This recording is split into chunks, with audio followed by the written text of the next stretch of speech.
Last, the secret. I kept it to the very end, held it. You had to stay for it, or you couldn't leave early. Here's the secret. You want to know how to do this? I'll tell you a story first. I'm 28 years old. I come out of graduate school. I get a job with a consulting firm that creates executive assessments for companies.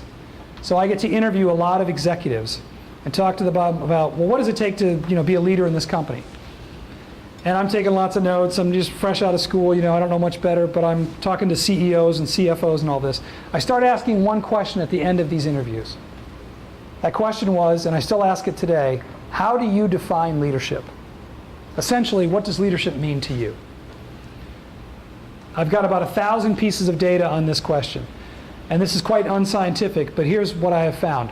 About 2/3 of the executives that I asked this question of can very quickly and easily articulate what leadership means to them. It just rattles right off their tongue. Oh, leadership, I think it's X, Y, Z. They've got it down, they got their elevator speech, they know it cold. About 1/3 really struggle with this question. Still happens today, which fascinates me because this is the very thing they spend all day doing. But they can't really put the words together. They can't quite describe it. How would you define leadership? If we had more time, this is one of the exercises I do. I ask you to do this. And they're like snowflakes. Everybody's is different. And I only say awesome when I ask to hear about them. So everybody feels good when they get to share it.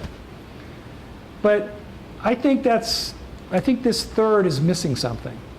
And the rest of the story on this is we would also talk to employees. And we would say, we're looking at these qualities and competencies and traits in the organization. Can you tell us who the really good leaders are that exemplify these qualities, right? Well, again, almost a one-to-one correlation, no real science on this, between the leaders that the employees thought were not so good and those 1/3 that really couldn't tell me what leadership meant to them.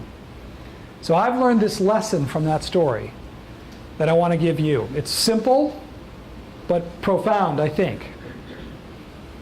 If you want to become a better leader, you have to spend time thinking about becoming a better leader. How's that for simple? If you want to get better, you got to spend time thinking about getting better. You got to do this. You got to do your homework. You got to put in the reflective time. You got to do the planning. You got to do the organizing. It's got to matter to you.